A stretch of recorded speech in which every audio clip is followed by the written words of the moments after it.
কোরবানির সঠিক হওয়ার পদ্ধতি আসলে কি, কেমনে কোরবানি করলে কোরবানির সঠিক পদ্ধতি আদায় করা হবে, কেমন করে কোরবানি করলে আল্লাহ কোরবানি কবুল করবে, এইটা জানার দরকার। বলেন তো সবাই, আছে না নাই?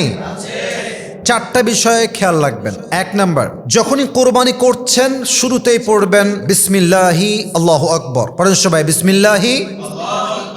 এই দোয়াটা পড়ে কোরবানি শুরু করতে হবে এবং কোরবানি করার ক্ষেত্রে আল্লাহর নাম নেওয়াটা অত্যন্ত জরুরি একটা বিষয়। অতএব কোরবানির শুরুতেই পড়তে হবে বিসমিল্লাহি আল্লাহু আকবার। এক নাম্বার। দুই নাম্বার, তাওজিহুল কিবলা, ফেসিং দ্য কিবলা। পশুকে কেবলামুখী করে রাখবেন, এটা জবাই করার সুন্নত নিয়ম। এতে করে পশুর রুহুটা খুব সহজে বের হয়। সুবহানাল্লাহ পড়ুন আপনারা সবাই।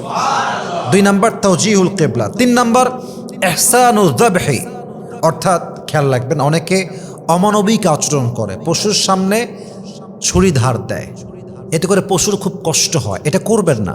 পশুকে জবাই করার সময় ছুরিটা ভিন্ন জায়গায় ধার দিবেন এবং যখন তাকে আপনি জবাই করবেন যতটুকু পারা যায় কষ্ট কম দিবেন।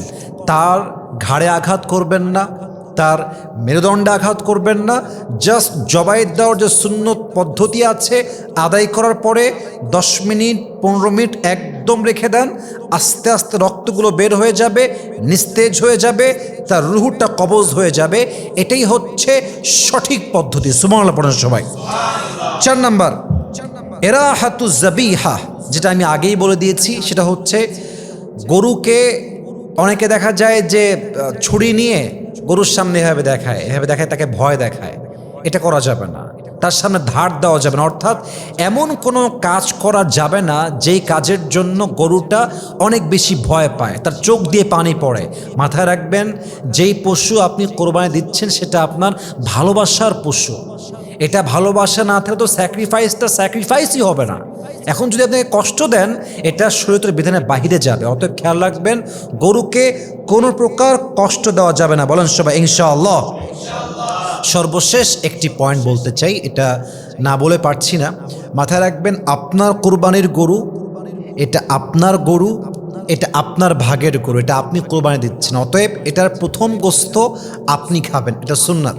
রাসূল কারীম সাল্লাল্লাহু আলাইহি ওয়াসাল্লাম যখন কোরবানি করতেন, আমরা তো জানি ভাগ তিনটা, একটা নিজের, 2 নাম্বার রিলেটিভস, 3 নাম্বার হচ্ছে গরিব গোরাবা যারা আছে তারা।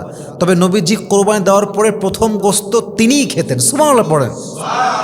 অতএব কোরবানি দেওয়ার পরে প্রথমে নিজে খাবেন, এটা সুন্নতের কাতারে শামিল হবে। এই 5টা পদ্ধতি খেয়াল রাখবেন। আল্লাহ আমাদের সবার কোরবানি ইনশাআল্লাহ কবুল করবেন, আমাদের সবাইকে বোঝার তৌফিক দান করুক। পড়েন সবাই আমিন।